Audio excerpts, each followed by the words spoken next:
In my journey tracking cities and places in alignment with each other all over the earth, I kept coming across obscure, seemingly insignificant islands and island groups that are the subjects of territorial disputes between countries, many of which are still ongoing in the present day.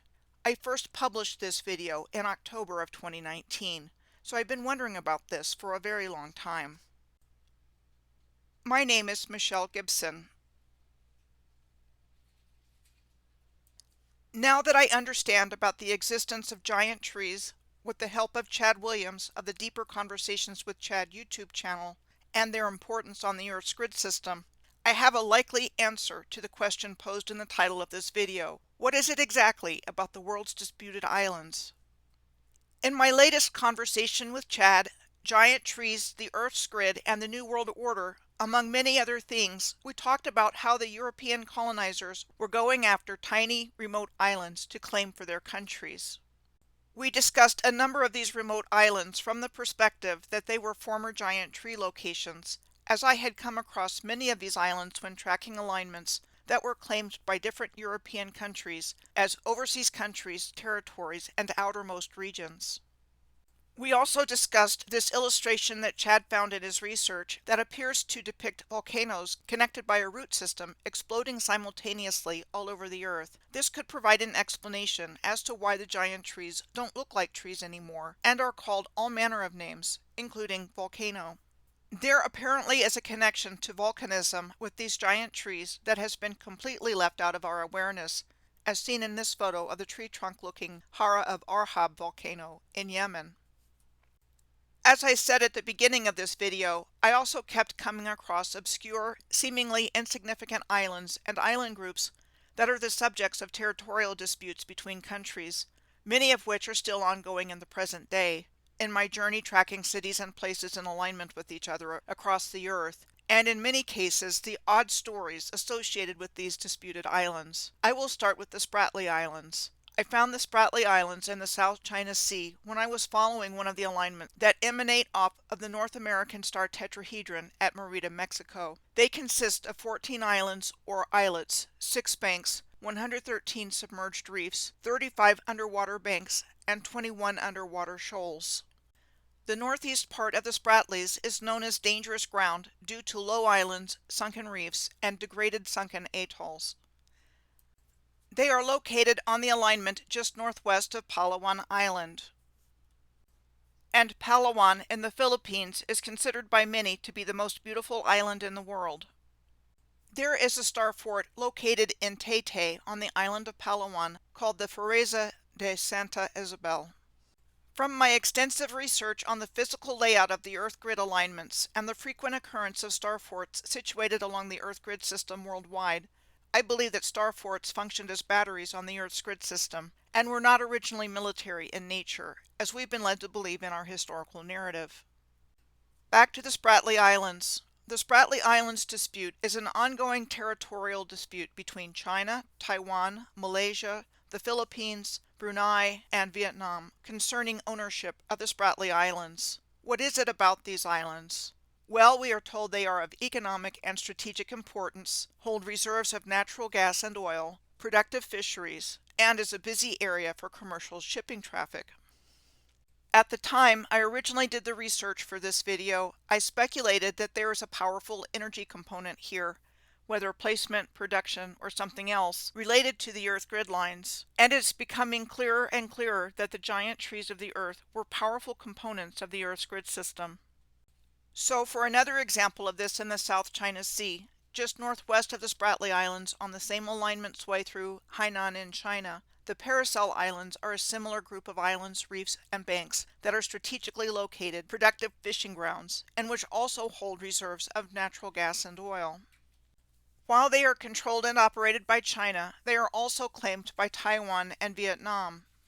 The archipelago consists of 130 small coral islands and reefs, most grouped into the Northeast Amphitrite group or the Western Crescent group.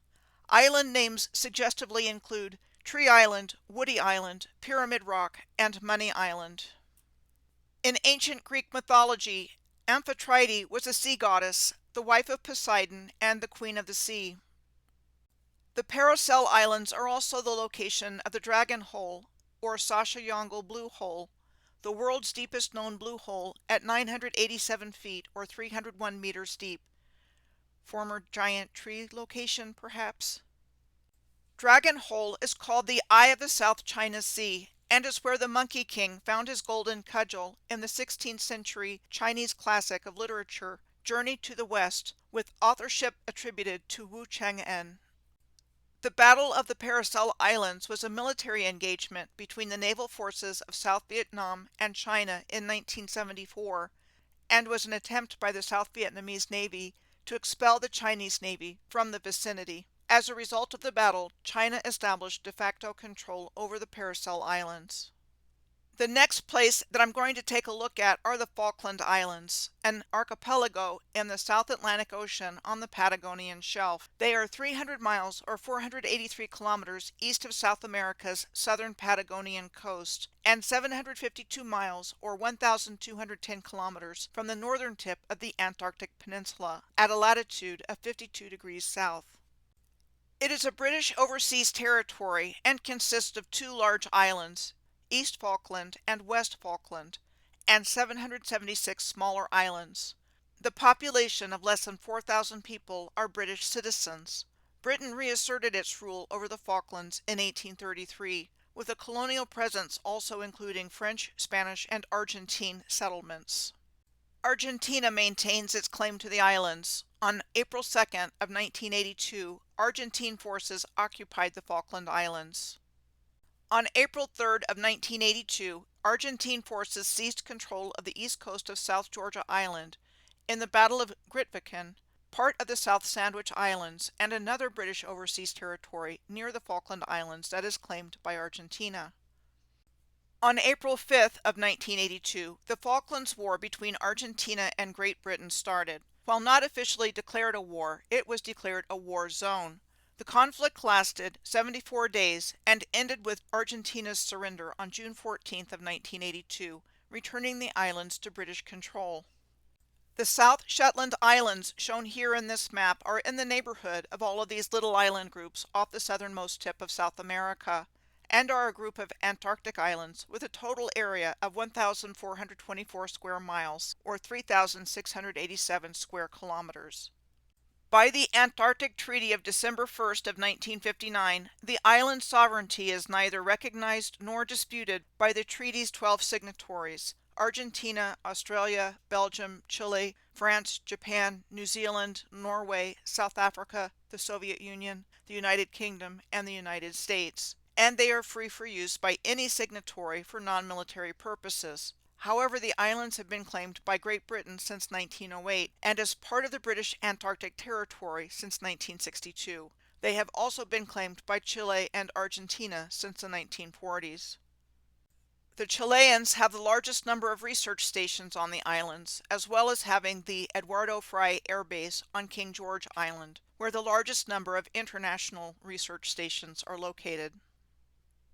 Moving to North America in the Northern Hemisphere, Machias Seal Island, which has a lighthouse in the center of it, manned by the Canadian Coast Guard, is part of an ongoing territorial boundary dispute between the United States and Canada. Machias Seal Island is located on the border of the Gulf of Maine in the United States and the Bay of Fundy in Canada.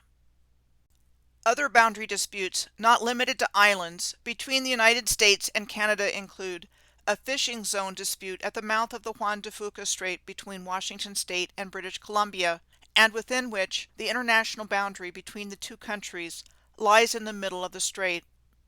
Here are photographs of what Cape Flattery looks like at the mouth of the Juan de Fuca Strait on Washington's Olympic Peninsula. Another area of dispute between the two countries is the Northwest Passage, which Canada claims as part of its internal waters, and the United States regards as an international strait open to international traffic. The Dixon Entrance, a strait about 50 miles or 80 kilometers long between Alaska in the United States and British Columbia in Canada, is also mutually claimed by both countries. It is part of the Inside Passage shipping route. It lies between the Clarence Strait in the Alexander Archipelago, a 300-mile or 480-kilometer long group of islands in Alaska to the north, and the Hecate Strait, and the islands known as the Haida Gui, or Queen Charlotte Islands, in British Columbia to the south. Members of the Haida Nation maintain free access across the strait in the Haida Gui and islands in the Alaskan Panhandle, where they have said to have lived for 14,000 years. Next, the Kuril Islands dispute is a disagreement between Japan and Russia over the sovereignty of the four southernmost Kuril Islands. They are a chain of islands stretching between the Japanese island of Hokkaido at the southern end and the Kamchatka Peninsula at the northern end. While the San Francisco Peace Treaty of 1951, signed between the Allies and Japan, stated that it must give up all right, title, and claim to the Kuril Islands, Japan does not recognize Russia's sovereignty over them, and this territorial dispute has not been resolved. The original inhabitants of the Kuril Islands, and northern Japan for that matter, are the Ainu, as seen here in 1904. And today. Other disputed islands around the world include Navassa Island, an uninhabited island in the Caribbean Sea. This small island is subject to an ongoing territorial dispute between the United States and Haiti. The United States has claimed the island since 1857, based on the Guano Islands Act of 1856. The legislation essentially said that an American could claim an uninhabited, unclaimed island if it contained guano, or bird droppings, which was an effective early fertilizer. Haiti's claims over Navassa go back to the Treaty of Ryswick in 1697, which established French possessions in mainland Hispaniola that were transferred from Spain by the treaty. This is the deactivated lighthouse on Navassa. This is the only building left of what was previously here, possibly including the Star Fort identified as being in Lulu Town on Navassa, but I can't confirm this finding because whatever was there isn't there anymore. Lulu Town was previously situated around Lulu Bay on Navassa. Abu Musa is a 5 square mile or 13 square kilometer island in the eastern Persian Gulf near the entrance to the Strait of Hormuz. Abu Musa is administered by Iran as part of its Hormozgan province, but it is also claimed by the United Arab Emirates as a territory of the Emirate of Sharjah. I found the island of Abu Musa, one of the islands of the Strait of Hormuz, when I was tracking the Amsterdam Island circle alignment.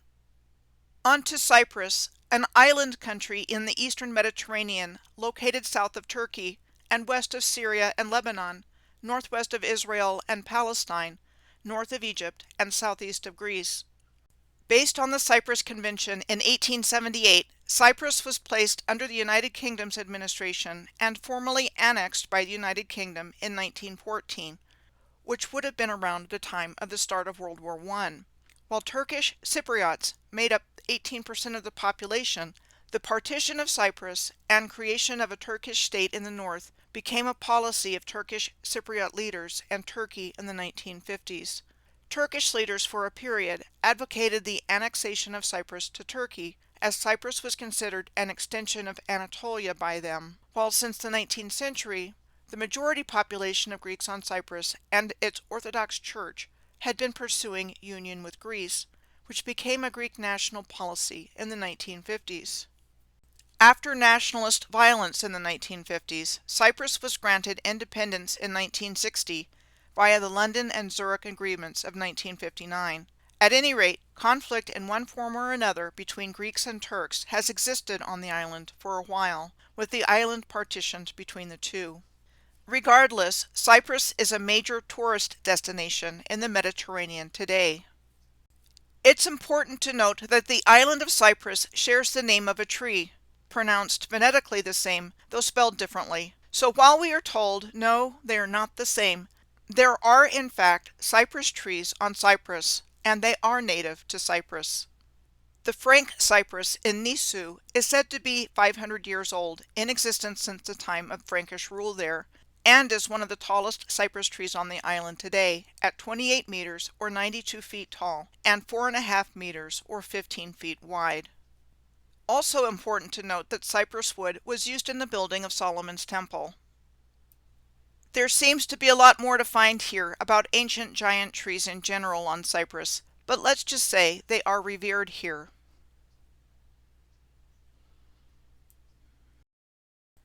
Just a couple of more places to look at. Tromelin Island is a low, flat island in the Indian Ocean. Besides being a seabird and sea tortoise sanctuary, the only structure here is a meteorological station used to gather data in order to forecast hurricanes and cyclones.